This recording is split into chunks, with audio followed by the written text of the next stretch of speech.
ਜਿਓ ਤੁਸੀਂ ਆਪਣੇ ਅਤੇ ਆਪਣੇ ਦੋਸਤ ਬਾਰੇ ਸੋਚੋ। ਕੀ ਤੁਹਾਡਾ ਦੋਵਾਂ ਦਾ ਕੱਦ ਇੱਕੋ ਜਿਹਾ ਹੈ? ਕੀ ਤੁਹਾਡੇ ਦੋਵਾਂ ਦੇ ਚਿਹਰੇ ਦੀ ਬਣਤਰ ਇੱਕੋ ਜਿਹੀ ਹੈ? ਕੀ ਤੁਹਾਡੇ ਦੋਵਾਂ ਦੇ ਹੱਥਾਂ ਅਤੇ ਪੈਰਾਂ ਦੀ ਬਣਤਰ ਵੀ ਇੱਕ ਸਮਾਨ ਹੈ? ਜੇਕਰ ਅਸੀਂ ਆਪਣੀ ਤੁਲਨਾ ਇੱਕ ਬਾਂਦਰ ਨਾਲ ਕਰੀਏ ਤਾਂ ਅਸੀਂ ਕੀ ਦੇਖਦੇ ਹਾਂ? ਨਿਸ਼ਚਿਤ ਰੂਪ ਵਿੱਚ ਸਾਡੇ ਅਤੇ ਸਾਡੇ ਦੋਸਤ ਵਿੱਚ ਬਾਂਦਰ ਦੇ ਮੁਕਾਬਲੇ ਬਹੁਤ ਜ਼ਿਆਦਾ ਸਮਾਨਤਾ ਹੈ। ਆਓ ਹੁਣ ਧਰਤੀ ਤੇ ਰਹਿਣ ਵਾਲੇ ਜੀਵਾਂ ਦੇ ਵੱਖ-ਵੱਖ ਸਮੂਹਾਂ ਬਾਰੇ ਸੋਚੀਏ। ਇੱਕ ਪਾਸੇ ਤਾਂ ਸੂਖਮਦਰਸ਼ੀ ਨਾਲ ਦੇਖੇ ਜਾਣ ਵਾਲੇ ਜੀਵਾਣੂ ਹਨ, ਜਿਨ੍ਹਾਂ ਦਾ ਆਕਾਰ ਮਾਈਕਰੋਮੀਟਰ ਹੁੰਦਾ ਹੈ। ਦੂਜੇ ਪਾਸੇ 30 ਮੀਟਰ ਲੰਬੀ ਵੇਲ ਅਤੇ 100 ਮੀਟਰ ਲੰਬੇ ਰੈੱਡਵੁੱਡ ਦਰਖਤ ਹਨ। ਕੁਝ ਚੀਲ ਦੇ ਦਰਖਤ ਹਜ਼ਾਰਾਂ ਸਾਲ ਤੱਕ ਜੀਵਿਤ ਰਹਿੰਦੇ ਹਨ, ਜਦੋਂ ਕਿ ਕੁਝ ਮੱਛਰਾਂ ਵਰਗੇ ਕੀੜੇ ਪਤੰਗਿਆਂ ਦਾ ਜੀਵਨ ਕਾਲ ਕੁਝ ਹੀ ਦਿਨਾਂ ਦਾ ਹੁੰਦਾ ਹੈ। ਧਰਤੀ ਤੇ ਸਾਡੇ ਆਲੇ ਦੁਆਲੇ ਇਹ ਜੀਵਨ ਦੀ ਅਸੀਮਿਤ ਵਿਭਿੰਨਤਾ ਨੂੰ ਬਣਨ ਵਿੱਚ ਕਰੋੜਾਂ ਸਾਲ ਲੱਗੇ ਹਨ, ਪਰ ਸਾਡੇ ਕੋਲ ਇਨ੍ਹਾਂ ਸਾਰੇ ਜੀਵ ਜੰਤੂਆਂ ਨੂੰ ਜਾਣਨ ਲਈ ਬਹੁਤ ਘੱਟ ਸਮਾਂ ਹੈ। ਇਸ ਲਈ ਅਸੀਂ ਸਜੀਵਾਂ ਵਿੱਚ ਉਹ ਸਾਂਝੇ ਗੁਣ ਲੱਭਦੇ ਹਾਂ, ਜਿਨ੍ਹਾਂ ਦੇ ਆਧਾਰ ਤੇ ਅਸੀਂ ਉਹਨਾਂ ਨੂੰ ਗਰੁੱਪਾਂ ਵਿੱਚ ਵੰਡ ਸਕੀਏ ਅਤੇ ਫਿਰ ਉਹਨਾਂ ਗਰੁੱਪਾਂ ਨੂੰ ਸਮੂਹਾਂ ਵਜੋਂ ਪੜ੍ਹ ਸਕੀਏ। ਜਦੋਂ ਅਸੀਂ ਜੀਵਾਂ ਦੇ ਕਿਸੇ ਵੱਖ ਗਰੁੱਪ ਦਾ ਵਰਗੀਕਰਨ ਕਰਨ ਦੀ ਕੋਸ਼ਿਸ਼ ਕਰਦੇ ਹਾਂ ਤਾਂ ਸਾਨੂੰ ਜੀਵਾਂ ਵਿੱਚ ਕੁਝ ਅਜਿਹੇ ਸਾਂਝੇ ਲੱਛਣ ਲੱਭਣੇ ਪੈਂਦੇ ਹਨ ਤਾਂ ਕਿ ਕੁਝ ਜੀਵਾਂ ਨੂੰ ਅਸੀਂ ਇੱਕ ਗਰੁੱਪ ਵਿੱਚ ਰੱਖ ਸਕੀਏ। ਯੂਨਾਨੀ ਵਿਚਾਰਕ ਅਰਸਤੂ ਨੇ ਜੀਵ ਜੰਤੂਆਂ ਦਾ ਵਰਗੀਕਰਨ ਉਹਨਾਂ ਦੇ ਜਲ, ਥਲ ਜਾਂ ਹਵਾ ਵਿੱਚ ਰਹਿਣ ਦੇ ਆਧਾਰ ਤੇ ਕੀਤਾ ਸੀ। ਉਦਾਹਰਣ ਵਜੋਂ ਸਮੁੰਦਰ ਵਿੱਚ ਰਹਿਣ ਵਾਲੇ ਜੀਵ ਜਿਵੇਂ ਵੇਲ, ਆਕਟੋਪਸ, ਸਟਾਰਫਿਸ਼ ਅਤੇ ਸ਼ਾਰਕਫਿਸ਼, ਇਹ ਕਈ ਪੱਖਾਂ ਤੋਂ ਇੱਕ ਦੂਜੇ ਤੋਂ ਕਾਫੀ ਭਿੰਨ ਹਨ। ਇਹਨਾਂ ਸਭਨਾਂ ਵਿੱਚ ਇੱਕੋ ਇੱਕ ਸਮਾਨਤਾ ਇਹਨਾਂ ਦਾ ਆਵਾਸ ਹੈ। ਇਸੇ ਤਰ੍ਹਾਂ ਕੁਝ ਹੋਰ ਲੱਛਣ ਜਾਂ ਗੁਣ ਚੁਣਨੇ ਪੈਣਗੇ ਤਾਂ ਕਿ ਵੱਡੇ ਸਮੂਹ ਨੂੰ ਛੋਟੇ ਸਮੂਹਾਂ ਵਿੱਚ ਵੰਡਿਆ ਜਾ ਸਕੇ। ਪਰ ਇਸ ਤੋਂ ਪਹਿਲਾਂ ਸਾਨੂੰ ਇਹ ਸੋਚਣਾ ਪਏਗਾ ਕਿ ਲੱਛਣਾਂ ਜਾਂ ਗੁਣਾਂ ਤੋਂ ਕੀ ਭਾਵ ਹੈ। ਕਿਸੇ ਗੁਣ ਜਾਂ ਲੱਛਣ ਤੋਂ ਸਾਡਾ ਭਾਵ ਕਿਸੇ ਸਜੀਵ ਦਾ ਵਿਸ਼ੇਸ਼ ਰੂਪ ਜਾਂ ਵਿਸ਼ੇਸ਼ ਕੰਮ ਹੈ। ਜਿਵੇਂ ਸਾਡੇ ਹੱਥ ਦੀਆਂ 5 ਉਂਗਲਾਂ ਹੋਣੀਆਂ ਸਾਡਾ ਇੱਕ ਵਿਸ਼ੇਸ਼ ਲੱਛਣ ਹੈ। ਇਸੇ ਤਰ੍ਹਾਂ ਸਾਡਾ ਭੱਜ ਸਕਣਾ, ਪਰ ਇੱਕ ਬੋਹੜ ਦੇ ਦਰਖਤ ਦਾ ਨਾ ਭੱਜ ਸਕਣਾ ਵੀ ਵਿਸ਼ੇਸ਼ ਲੱਛਣ ਹਨ। ਹੁਣ ਇਹ ਸਮਝਣ ਲਈ ਕਿ ਕੁਝ ਲੱਛਣ ਦੂਜਿਆਂ ਦੇ ਮੁਕਾਬਲੇ ਜ਼ਿਆਦਾ ਮੌਲਿਕ ਕਿਵੇਂ ਹੁੰਦੇ ਹਨ, ਅਸੀਂ ਇੱਕ ਪੱਥਰਾਂ ਦੀ ਬਣੀ ਹੋਈ ਕੰਧ ਦੀ ਉਦਾਹਰਣ ਲੈਂਦੇ ਹਾਂ। ਕੰਧ ਦੇ ਸਭ ਤੋਂ ਉੱਪਰ ਲੱਗੇ ਹੋਏ ਪੱਥਰਾਂ ਦਾ ਆਕਾਰ ਤੇ ਰੂਪ ਹੇਠਾਂ ਲੱਗੇ ਪੱਥਰਾਂ ਨੂੰ ਪ੍ਰਭਾਵਿਤ ਨਹੀਂ ਕਰਦਾ, ਪਰ ਹੇਠਾਂ ਲੱਗੇ ਪੱਥਰਾਂ ਦਾ ਆਕਾਰ ਅਤੇ ਰੂਪ ਨਿਸ਼ਚਿਤ ਹੀ ਉਹਨਾਂ ਤੋਂ ਉੱਪਰਲੀਆਂ ਤਹਿਾਂ ਵਿੱਚ ਲੱਗਣ ਵਾਲੇ ਪੱਥਰਾਂ ਦੇ ਆਕਾਰ ਅਤੇ ਰੂਪ ਬਾਰੇ ਫੈਸਲਾ ਕਰੇਗਾ। ਅੱਜ ਕੱਲ੍ਹ ਅਸੀਂ ਸਾਰੇ ਸਜੀਵਾਂ ਨੂੰ ਵਰਗੀਕ੍ਰਿਤ ਕਰਨ ਲਈ ਉਹਨਾਂ ਦੇ ਸੈੱਲਾਂ ਵਿੱਚ ਪਰਸਪਰ ਸੰਬੰਧਿਤ ਲੱਛਣਾਂ ਨੂੰ ਆਧਾਰ ਮੰਨਦੇ ਹਾਂ। ਸਜੀਵਾਂ ਦੀ ਮੁੱਢਲੀ ਵੰਡ ਲਈ ਜਿਹੜੇ ਮੂਲ ਲੱਛਣਾਂ ਨੂੰ ਆਧਾਰ ਬਣਾਇਆ ਗਿਆ ਉਹ ਇਸ ਪ੍ਰਕਾਰ ਹਨ: ਸੈੱਲ ਸੰਰਚਨਾ, ਪੋਸ਼ਣ ਦੀ ਵਿਧੀ ਅਤੇ ਸਰੋਤ ਅਤੇ ਸਰੀਰਕ ਸੰਰਚਨਾ। ਇਹਨਾਂ ਲੱਛਣਾਂ ਦੇ ਆਧਾਰ ਤੇ ਹੀ ਪੌਦਿਆਂ ਅਤੇ ਜੰਤੂਆਂ ਨੂੰ ਇੱਕ ਦੂਜੇ ਤੋਂ ਭਿੰਨ ਵਰਗਾਂ ਵਿੱਚ ਰੱਖਿਆ ਗਿਆ ਹੈ। ਅਰਨਸਟ ਹੈਕਲ, ਰਾਬਰਟ ਵਿਟੇਕਰ ਅਤੇ ਕਾਰਲ ਵੋਸ ਨਾਮਕ ਵਿਗਿਆਨੀਆਂ ਨੇ ਸਾਰੇ ਹੀ ਸਜੀਵਾਂ ਨੂੰ ਮੁੱਖ ਜਗਤਾਂ ਵਿੱਚ ਵੰਡਣ ਦੀ ਕੋਸ਼ਿਸ਼ ਕੀਤੀ। ਵਿਟੇਕਰ ਦੁਆਰਾ ਸੁਝਾਏ ਗਏ ਵਰਗੀਕਰਨ ਅਨੁਸਾਰ 5 ਜਗਤ ਮੋਨੇਰਾ, ਪ੍ਰੋਟਿਸਟਾ, ਫੰਜਾਈ, ਪਲਾਂਟੇ ਅਤੇ ਐਨੀਮੇਲੀਆ ਮੁੱਖ ਤੌਰ ਤੇ ਵਰਤੇ ਜਾਂਦੇ ਹਨ। ਇਹ ਸਮੂਹ ਸੈੱਲ ਸੰਰਚਨਾ ਭਾਵ ਇੱਕ ਸੈਲੀ ਜਾਂ ਬਹੁਸੈਲੀ ਜੀਵ, ਪੋਸ਼ਣ ਦੇ ਸਰੋਤ ਅਤੇ ਤਰੀਕੇ ਭਾਵ ਜੀਵ ਸਵੈਪੋਸ਼ੀ ਹੈ ਜਾਂ ਪਰਪੋਸ਼ੀ, ਅਤੇ ਸਰੀਰਕ ਸੰਗਠਨ ਭਾਵ ਵਿਕਸਿਤ ਜਾਂ ਅਣਵਿਕਸਿਤ ਦੇ ਆਧਾਰ ਤੇ ਬਣਾਏ ਗਏ ਹਨ। ਆਓ ਹੁਣ ਇੱਕ ਇੱਕ ਕਰਕੇ ਇਹਨਾਂ ਜਗਤਾਂ ਬਾਰੇ ਚਰਚਾ ਕਰੀਏ। ਸਭ ਤੋਂ ਪਹਿਲਾ ਜਗਤ ਹੈ ਮੋਨਿਰਾ।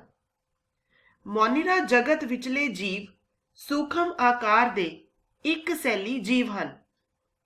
ਇਹਨਾਂ ਦੇ ਸੈੱਲ ਪ੍ਰੋਕੈਰੀਓਟੀ ਹੁੰਦੇ ਹਨ, ਭਾਵ ਕੇਂਦਰਕ ਦੀ ਝਿੱਲੀ ਨਹੀਂ ਹੁੰਦੀ। ਇਸ ਵਰਗ ਵਿੱਚ ਬੈਕਟੀਰੀਆ, ਨੀਲੀ ਹਰੀ ਕਾਈ ਅਤੇ ਐਨਾਬਿਨਾ ਹੁੰਦੇ ਹਨ। ਇਸ ਤੋਂ ਬਾਅਦ ਹੈ ਪ੍ਰੋਟਿਸਟਾ ਵਰਗ। ਇਸ ਵਰਗ ਵਿਚਲੇ ਜੀਵ ਵੀ ਸੂਖਮ ਆਕਾਰ ਦੇ ਇੱਕ ਸੈਲੀ ਜੀਵ ਹਨ, ਪਰ ਇਹਨਾਂ ਦੇ ਸੈੱਲ ਵਿਚਲੇ ਕੇਂਦਰਕ ਦੇ ਆਲੇ ਦੁਆਲੇ ਕੇਂਦਰਕ ਝਿੱਲੀ ਮੌਜੂਦ ਹੁੰਦੀ ਹੈ, ਭਾਵ ਇਹ ਯੂਕੈਰੀਓਟੀ ਸੈੱਲ ਸੰਰਚਨਾ ਵਾਲੇ ਹੁੰਦੇ ਹਨ। ਇਸ ਵਰਗ ਵਿੱਚ ਅਮੀਬਾ, ਪੈਰਾਮੀਸ਼ੀਅਮ, ਯੂਗਲੀਨਾ ਸ਼ਾਮਲ ਹਨ। ਅਗਲਾ ਜਗਤ ਹੈ ਫੰਜਾਈ। ਫੰਜਾਈ ਜਗਤ ਵਿਚਲੇ ਜੀਵਾਂ ਦੀ ਸੈੱਲ ਸੰਰਚਨਾ ਯੂਕੈਰੀਓਟੀ ਹੈ, ਭਾਵ ਇਹਨਾਂ ਦੇ ਸੈੱਲਾਂ ਵਿਚਲੇ ਕੇਂਦਰਕ ਦੀ ਝਿੱਲੀ ਮੌਜੂਦ ਹੈ। ਇਸ ਵਰਗ ਵਿੱਚ ਜ਼ਿਆਦਾਤਰ ਜੀਵ ਬਹੁਸੈਲੀ ਹਨ, ਪਰ ਕੁਝ ਇੱਕ ਸੈਲੀ ਵੀ ਹੋ ਸਕਦੇ ਹਨ, ਜਿਵੇਂ ਖਮੀਰ। ਇਹਨਾਂ ਦੀ ਸੈੱਲ ਭਿੱਤੀ ਜਟਿਲ ਸ਼ੂਗਰ ਦੇ ਬਣੇ ਹੋਏ ਕਾਈਟਿਨ ਨਾਮੀ ਪਦਾਰਥ ਦੀ ਹੁੰਦੀ ਹੈ। ਇਸ ਜਗਤ ਵਿੱਚ ਖਮੀਰ, ਮਸ਼ਰੂਮ, ਪੈਨੀਸੀਲੀਅਮ ਵਰਗੇ ਜੀਵ ਹੁੰਦੇ ਹਨ। ਕੁਝ ਫੰਜਾਈ ਦੀਆਂ ਜਾਤੀਆਂ ਨੀਲੀ ਹਰੀ ਕਾਈ ਨਾਲ ਸਥਾਈ ਸਾਂਝੇਦਾਰੀ ਦਰਸਾਉਂਦੀਆਂ ਹਨ। ਇਹੋ ਜਿਹੇ ਸੰਬੰਧਾਂ ਨੂੰ ਸਹਿਲੀਵਤਾ ਜਾਂ ਸਿੰਬਾਇਓਸਿਸ ਕਹਿੰਦੇ ਹਨ। ਅਜਿਹੇ ਸਹਿਜੀਵੀ ਜੀਵਾਂ ਨੂੰ ਲਾਈਕੇਨ ਵੀ ਕਿਹਾ ਜਾਂਦਾ ਹੈ। ਇਹ ਲਾਈਕੇਨ ਅਕਸਰ ਦਰਖਤਾਂ ਦੀ ਛਿੱਲ ਤੇ ਰੰਗੀਨ ਧੱਬਿਆਂ ਦੇ ਰੂਪ ਵਿੱਚ ਦਿਖਾਈ ਦਿੰਦੇ ਹਨ। ਅਗਲਾ ਜਗਤ ਪਲਾਂਟੀ ਹੈ। ਇਸ ਵਰਗ ਵਿੱਚ ਸੈੱਲ ਭਿੱਤੀ ਵਾਲੇ ਬਹੁਸੈਲੀ ਯੂਕੈਰੀਓਟਿਕ ਜੀਵ ਆਉਂਦੇ ਹਨ। ਇਹ ਸਵੈਪੋਸ਼ੀ ਹੁੰਦੇ ਹਨ ਅਤੇ ਪ੍ਰਕਾਸ਼ ਸੰਸ਼ਲੇਸ਼ਣ ਲਈ ਕਲੋਰੋਫਿਲ ਦੀ ਵਰਤੋਂ ਕਰਦੇ ਹਨ। ਇਸ ਵਰਗ ਵਿੱਚ ਸਾਰੇ ਪੌਦਿਆਂ ਨੂੰ ਰੱਖਿਆ ਗਿਆ ਹੈ। ਅਖੀਰਲਾ ਜਗਤ ਹੈ ਐਨੀਮੇਲੀਆ। ਐਨੀਮੇਲੀਆ ਵਰਗ ਵਿੱਚ ਉਹ ਸਾਰੇ ਬਹੁਸੈਲੀ ਯੂਕੈਰੀਓਟਿਕ ਜੀਵ ਆਉਂਦੇ ਹਨ ਜਿਨ੍ਹਾਂ ਵਿੱਚ ਬਹੁਸੈਲੀ ਭਿੱਤੀ ਨਹੀਂ ਹੁੰਦੀ। ਇਸ ਵਰਗ ਦੇ ਜੀਵ ਪਰਪੋਸ਼ੀ ਹੁੰਦੇ ਹਨ। ਆਓ ਬੱਚਿਓ ਹੁਣ ਪਲਾਂਟੇ ਜਗਤ ਦੇ ਉਪਵਰਗਾਂ ਬਾਰੇ ਜਾਣਦੇ ਹਾਂ। ਪਲਾਂਟੇ ਜਗਤ ਨੂੰ ਜਿਹੜੇ ਆਧਾਰ ਤੇ ਉਪਵਰਗਾਂ ਵਿੱਚ ਵੰਡਿਆ ਗਿਆ ਹੈ ਉਹ ਹਨ ਪੌਦੇ ਦੇ ਸਰੀਰ ਦੇ ਭਾਗ ਪੂਰੀ ਤਰ੍ਹਾਂ ਵਿਭੇਦਿਤ ਅਤੇ ਵਿਕਸਿਤ ਹਨ, ਵਹਿਣੀ ਟਿਸ਼ੂ ਮੌਜੂਦ ਹੈ ਜਾਂ ਨਹੀਂ, ਬੀਜ ਬਣਾਉਣ ਦੀ ਸਮਰੱਥਾ ਹੈ ਜਾਂ ਨਹੀਂ, ਅਤੇ ਜੇਕਰ ਬੀਜ ਬਣਦੇ ਹਨ ਤਾਂ ਕੀ ਉਹ ਫਲ ਨਾਲ ਢਕੇ ਹੋਏ ਹਨ ਜਾਂ ਨਹੀਂ। ਪਲਾਂਟੇ ਜਗਤ ਦਾ ਸਭ ਤੋਂ ਪਹਿਲਾ ਵਰਗ ਹੈ ਥੈਲੋਫਾਈਟਾ। ਇਸ ਉਪਵਰਗ ਵਿਚਲੇ ਪੌਦਿਆਂ ਦੀ ਸਰੀਰਕ ਸੰਰਚਨਾ ਵਿੱਚ ਕੋਈ ਵਿਭੇਦਨ ਨਹੀਂ ਹੁੰਦਾ। ਇਹ ਆਮ ਤੌਰ ਤੇ ਪਾਣੀ ਵਿੱਚ ਮਿਲਦੇ ਹਨ ਅਤੇ ਇਹਨਾਂ ਪੌਦਿਆਂ ਨੂੰ ਆਮ ਭਾਸ਼ਾ ਵਿੱਚ ਕਾਈ ਕਿਹਾ ਜਾਂਦਾ ਹੈ, ਜਿਵੇਂ ਯੂਲੋਥ੍ਰਿਕਸ, ਕਲੈਡੋਫੋਰਾ, ਸਪਾਇਰੋਗਾਰਾ। ਪਲਾਂਟੇ ਜਗਤ ਦਾ ਦੂਜਾ ਉਪਵਰਗ ਬ੍ਰਾਇਓਫਾਈਟਾ ਹੈ। ਇਸ ਵਰਗ ਦੇ ਪੌਦਿਆਂ ਨੂੰ ਪੌਦਾ ਜਗਤ ਦੇ ਜਲੀ ਥਲੀ ਜੀਵ ਕਿਹਾ ਜਾਂਦਾ ਹੈ। ਇਸ ਵਰਗ ਵਿੱਚ ਪੌਦਾ ਸਰੀਰ, ਤਣੇ ਅਤੇ ਪੱਤਿਆਂ ਵਰਗੀਆਂ ਸੰਰਚਨਾਵਾਂ ਵਿੱਚ ਵਿਭਾਜਿਤ ਹੁੰਦਾ ਹੈ। ਇਸ ਵਿੱਚ ਪੌਦੇ ਦੇ ਇੱਕ ਹਿੱਸੇ ਤੋਂ ਦੂਜੇ ਹਿੱਸੇ ਤੱਕ ਪਾਣੀ ਅਤੇ ਦੂਜੇ ਪਦਾਰਥਾਂ ਦੀ ਢੋਆ ਢੁਆਈ ਲਈ ਵਿਸ਼ੇਸ਼ ਟਿਸ਼ੂ ਨਹੀਂ ਹੁੰਦੇ। ਅਗਲਾ ਉਪਵਰਗ ਹੈ ਟ੍ਰੈਕਿਓਫਾਈਟਾ। ਟ੍ਰੈਕਿਓਫਾਈਟਾ ਵਰਗ ਦੇ ਪੌਦਿਆਂ ਦਾ ਸਰੀਰ ਜੜ, ਤਣੇ ਅਤੇ ਪੱਤਿਆਂ ਵਿੱਚ ਵਿਭੇਦਿਤ ਹੁੰਦਾ ਹੈ। ਇਹਨਾਂ ਵਿੱਚ ਪੌਦਿਆਂ ਦੇ ਇੱਕ ਭਾਗ ਤੋਂ ਦੂਜੇ ਭਾਗ ਤੱਕ ਪਾਣੀ ਅਤੇ ਪਦਾਰਥਾਂ ਦੀ ਢੋਆ ਢੁਆਈ ਲਈ ਵਹਿਣੀ ਟਿਸ਼ੂ ਵੀ ਮੌਜੂਦ ਹੁੰਦੇ ਹਨ। ਇਸ ਵਰਗ ਵਿਚਲੇ ਪੌਦੇ ਹਨ ਮਾਰਸੀਲੀਆ, ਫਰਨ, ਹਰਸਟੇਲ। ਟ੍ਰੈਕਿਓਫਾਈਟਾ ਉਪਵਰਗ ਨੂੰ ਦੋ ਗਰੁੱਪਾਂ ਵਿੱਚ ਵੰਡਿਆ ਗਿਆ ਹੈ, ਕ੍ਰਿਪਟੋਗੈਮੀ ਅਤੇ ਫੈਨੀਰੋਗੈਮੀ। ਇਸ ਵੰਡ ਦਾ ਆਧਾਰ ਪੌਦਿਆਂ ਵਿਚਲੇ ਜਣਨ ਅੰਗਾਂ ਦਾ ਲੁਕਿਆ ਹੋਣਾ ਜਾਂ ਪ੍ਰਤੱਖ ਹੋਣਾ ਹੈ। ਜਿਨ੍ਹਾਂ ਪੌਦਿਆਂ ਦੇ ਜਣਨ ਅੰਗ ਲੁਕੇ ਹੋਏ ਜਾਂ ਅਪ੍ਰਤੱਖ ਹੁੰਦੇ ਹਨ, ਉਹਨਾਂ ਨੂੰ ਕ੍ਰਿਪਟੋਗੈਮ ਕਿਹਾ ਜਾਂਦਾ ਹੈ। ਉਹ ਪੌਦੇ ਜਿਨ੍ਹਾਂ ਵਿੱਚ ਜਣਨ ਅੰਗ ਪੂਰੀ ਤਰ੍ਹਾਂ ਵਿਕਸਿਤ ਹੁੰਦੇ ਹਨ ਅਤੇ ਜਿਹੜੇ ਬੀਜ ਬਣਾਉਂਦੇ ਹਨ, ਉਹਨਾਂ ਨੂੰ ਫੈਨੀਰੋਗੈਮ ਕਿਹਾ ਜਾਂਦਾ ਹੈ। ਇਸ ਤੋਂ ਅੱਗੇ ਫੈਨੀਰੋਗੈਮੀ ਗਰੁੱਪ ਦੇ ਪੌਦਿਆਂ ਨੂੰ ਦੋ ਉਪ ਗਰੁੱਪਾਂ ਵਿੱਚ ਵੰਡਿਆ ਜਾਂਦਾ ਹੈ। ਜੇਕਰ ਪੌਦੇ ਦੇ ਬੀਜ ਨੰਗੇ ਹਨ ਤਾਂ ਇਹਨਾਂ ਨੂੰ ਜਿਮਨੋਸਪਰਮ ਗਰੁੱਪ ਵਿੱਚ ਰੱਖਿਆ ਗਿਆ ਹੈ। ਇਹ ਪੌਦੇ ਆਮ ਤੌਰ ਤੇ ਬਹੁਵਰਗੀ, ਸਦਾਬਹਾਰ ਅਤੇ ਲੱਕੜੀਨੁਮਾ ਹੁੰਦੇ ਹਨ, ਜਿਵੇਂ ਚੀਲ, ਦਿਓਦਾਰ। ਜੇਕਰ ਬੀਜ ਫਲ ਨਾਲ ਢਕੇ ਹੋਏ ਹਨ ਤਾਂ ਇਹਨਾਂ ਨੂੰ ਐਂਜੀਓਸਪਰਮ ਗਰੁੱਪ ਵਿੱਚ ਰੱਖਿਆ ਜਾਂਦਾ ਹੈ। ਇਹ ਬੀਜ ਇੱਕ ਅੰਗ ਦੇ ਅੰਦਰ ਵਿਕਸਿਤ ਹੁੰਦੇ ਹਨ ਜੋ ਬਾਅਦ ਵਿੱਚ ਫਲ ਵਿੱਚ ਤਬਦੀਲ ਹੋ ਜਾਂਦਾ ਹੈ।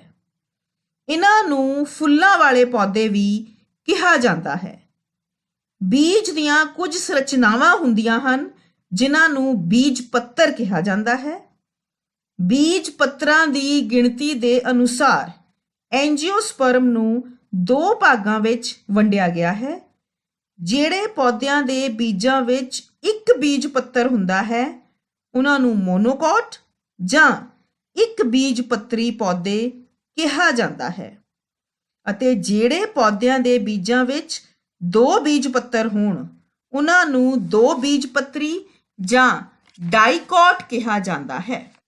ਇੱਕ ਬੀਜ ਪੱਤਰੀ ਦੀ ਉਦਾਹਰਣ ਹੈ ਪੈਫੀਓਪੈਂਡਿਲਮ ਅਤੇ ਦੋ ਬੀਜ ਪੱਤਰੀ ਦੀ ਉਦਾਹਰਣ ਹੈ ਆਈਪੋਮੀਆ। ਇਸ ਤੋਂ ਇਲਾਵਾ ਮੱਕੀ ਦੇ ਬੀਜ ਅਤੇ ਛੋਲਿਆਂ ਦੇ ਬੀਜ ਤੋਂ ਵੀ ਅਸੀਂ ਇੱਕ ਬੀਜ ਪੱਤਰ ਅਤੇ ਦੋ ਬੀਜ ਪੱਤਰ ਵਿਚਲਾ ਅੰਤਰ ਸਮਝ ਸਕਦੇ ਹਾਂ। ਐਨੀਮੇਲੀਆ ਜਗਤ ਵਿੱਚ ਜੀਵ ਯੂਕੈਰੀਓਟੀ, ਬਹੁਸੈਲੀ ਅਤੇ ਪਰਪੋਸ਼ੀ ਹਨ। ਸੈੱਲ ਭਿੱਤੀ ਮੌਜੂਦ ਨਹੀਂ ਹੈ, ਚੱਲਣਯੋਗ ਹਨ। ਸਰੀਰਕ ਸੰਰਚਨਾ ਅਤੇ ਵਿਭੇਦੀਕਰਨ ਦੇ ਆਧਾਰ ਤੇ ਅੱਗੇ 10 ਗਰੁੱਪਾਂ ਵਿੱਚ ਵਰਗੀਕਰਨ ਕੀਤਾ ਗਿਆ ਹੈ। ਪਹਿਲਾ ਗਰੁੱਪ ਹੈ ਪੋਰੀਫੇਰਾ। ਪੋਰੀਫੇਰਾ ਦਾ ਅਰਥ ਹੈ ਮੁਸਾਮਦਾਰ ਸਰੀਰ ਵਾਲੇ ਜੰਤੂ। ਇਹ ਜੀਵ ਚੱਲ ਫਿਰ ਨਹੀਂ ਸਕਦੇ, ਸਗੋਂ ਕਿਸੇ ਠੋਸ ਆਧਾਰ ਤੇ ਜੁੜੇ ਹੋਏ ਹੁੰਦੇ ਹਨ।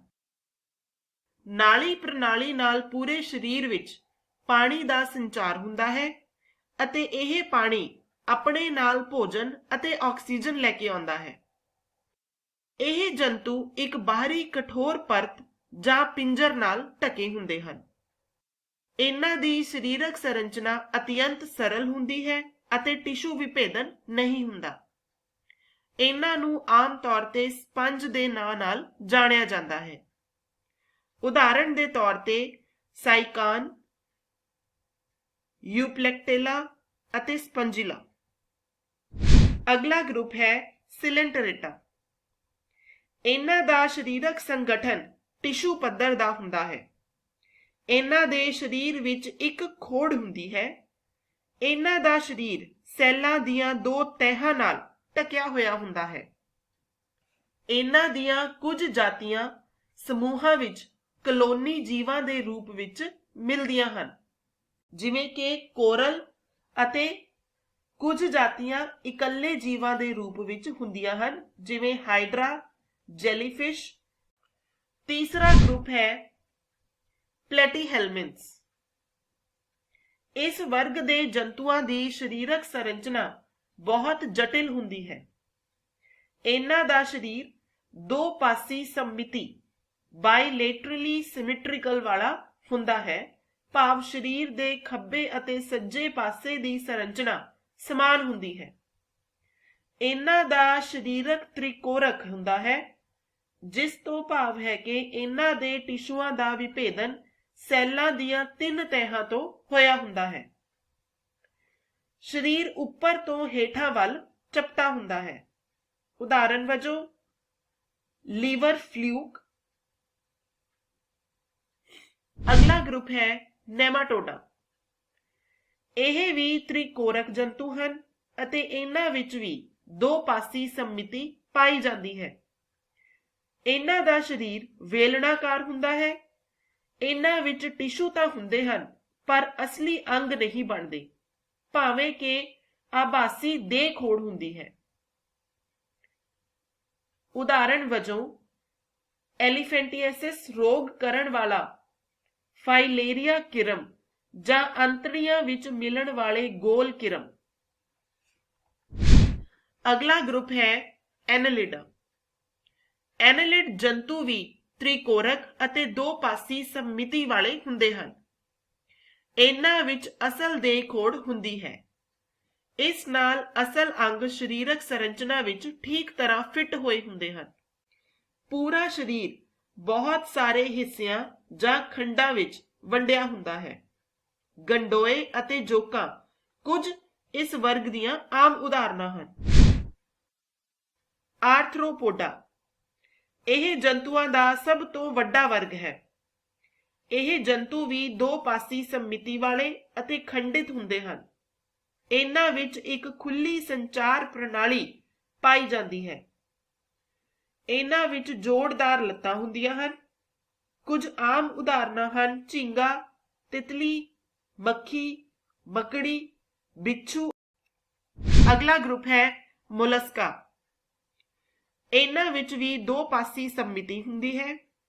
ਦੇਹ ਖੋੜ ਬਹੁਤ ਛੋਟੀ ਹੁੰਦੀ ਅਤੇ ਸਰੀਰ ਘੱਟ ਖੰਡਿਤ ਹੁੰਦਾ ਹੈ।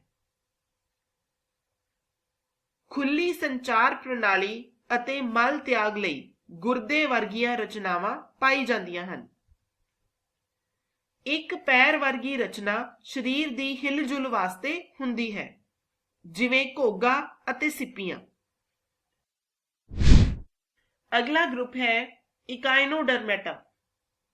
ਇਹਨਾਂ ਜੰਤੂਆਂ ਦੀ ਚਮੜੀ ਕੰਡੇਦਾਰ ਹੁੰਦੀ ਹੈ। ਇਹ ਤ੍ਰਿਕੋਰਕ ਹੁੰਦੇ ਹਨ ਅਤੇ ਇਹਨਾਂ ਦੀ ਦੇਹ ਖੋੜ ਵੀ ਹੁੰਦੀ ਹੈ। ਇਹਨਾਂ ਵਿੱਚ ਇੱਕ ਖਾਸ ਕਿਸਮ ਦਾ ਪਾਣੀ ਨਾਲ ਭਰਿਆ ਨਾਲੀ ਸਿਸਟਮ ਹੁੰਦਾ ਹੈ ਜੋ ਇਹਨਾਂ ਨੂੰ ਚੱਲਣ ਵਿੱਚ ਸਹਾਇਤਾ ਕਰਦਾ ਹੈ। ਇਹਨਾਂ ਜੰਤੂਆਂ ਵਿੱਚ ਕੈਲਸ਼ੀਅਮ ਕਾਰਬੋਨੇਟ ਦੀਆਂ ਕੁਝ ਪਿੰਜਰਨੁਮਾ ਰਚਨਾਵਾਂ ਪਾਈਆਂ ਜਾਂਦੀਆਂ ਹਨ, ਜਿਵੇਂ ਤਾਰਾ ਮੱਛੀ, ਸੀ ਅਰਚਿਨ ਆਦਿ। ਅਗਲਾ ਗਰੁੱਪ ਹੈ ਪ੍ਰੋਟੋਕੌਰਡੇਟਾ। ਇਹ ਜੰਤੂ 2 ਪਾਸੀ ਸਮਮਿਤੀ ਵਾਲੇ, ਤ੍ਰਿਕੋਰਕ ਅਤੇ ਦੇਹ ਖੋੜ ਵਾਲੇ ਹੁੰਦੇ ਹਨ। ਇਹਨਾਂ ਵਿੱਚ ਨੋਟੋਕੌਰਡ ਨਾਂ ਦੀ ਇੱਕ ਨਵੀਂ ਸਰੀਰਕ ਸੰਰਚਨਾ ਹੁੰਦੀ ਹੈ, ਜਿਹੜੀ ਕਿ ਜ਼ਿੰਦਗੀ ਦੇ ਕਿਸੇ ਵੀ ਪੜਾਅ ਤੇ ਹੋ ਸਕਦੀ ਹੈ। ਇਹ ਪੇਸ਼ੀਆਂ ਨੂੰ ਜੁੜਨ ਦਾ ਸਥਾਨ ਵੀ ਪ੍ਰਦਾਨ ਕਰਦੀ ਹੈ ਤਾਂ ਕਿ ਉਹ ਆਸਾਨੀ ਨਾਲ ਹਿਲਜੁਲ ਕਰ ਸਕਣ।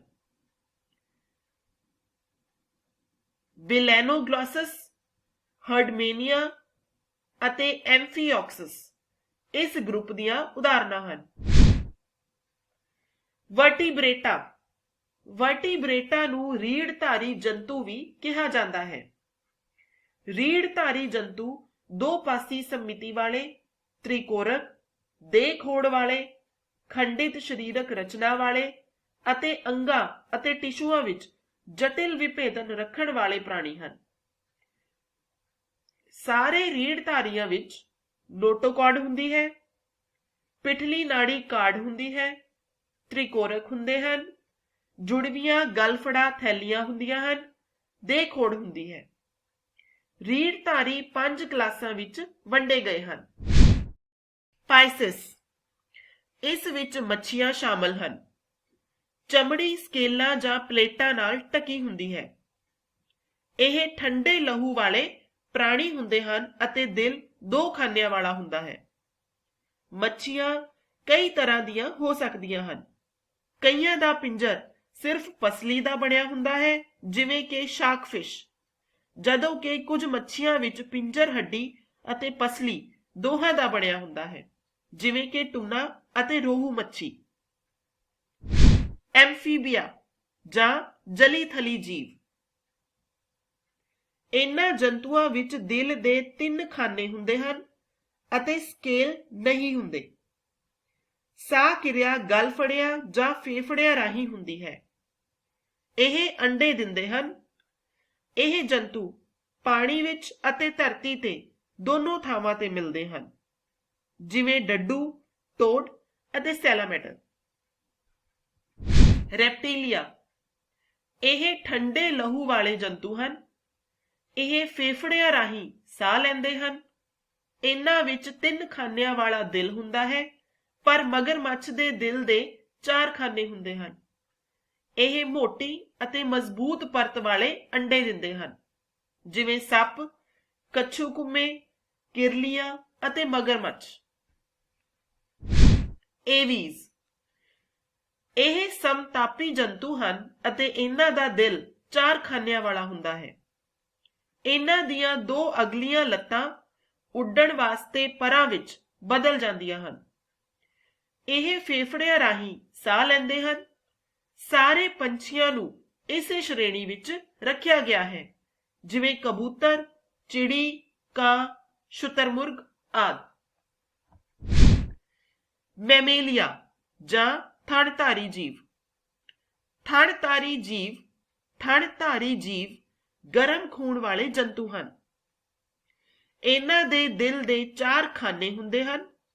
ਇਹਨਾਂ ਦੇ ਸਰੀਰ ਵਿੱਚ ਨਵਜਾਤ ਬੱਚਿਆਂ ਦੇ ਪੋਸ਼ਣ ਵਾਸਤੇ ਦੁੱਧ ਪੈਦਾ ਕਰਨ ਲਈ ਦੁੱਧ ਗ੍ਰੰਥੀਆਂ ਹੁੰਦੀਆਂ ਹਨ। ਇਹਨਾਂ ਦੀ ਚਮੜੀ ਤੇ ਵਾਲ ਹੁੰਦੇ ਹਨ ਅਤੇ ਪਸੀਨੇ ਅਤੇ ਤੇਲ ਦੀਆਂ ਗ੍ਰੰਥੀਆਂ ਵੀ ਮੌਜੂਦ ਹਨ। ਜ਼ਿਆਦਾਤਰ ਥਣਧਾਰੀ ਜੀਵ ਬੱਚੇ ਪੈਦਾ ਕਰਦੇ ਹਨ, ਪਰੰਤੂ ਇਹਨਾਂ ਵਿੱਚੋਂ ਕੁਝ ਕੁ ਜਿਵੇਂ ਪਲੈਟੀਪਸ ਅਤੇ ਇਕਡਿਨਾ ਅੰਡੇ ਦਿੰਦੇ ਹਨ। ਕੁਝ ਉਦਾਹਰਨਾਂ ਹਨ ਬਿੱਲੀ, ਮਨੁੱਖ, ਚੂਹਾ, ਵੇਲ, ਚਮਗਾਦੜ।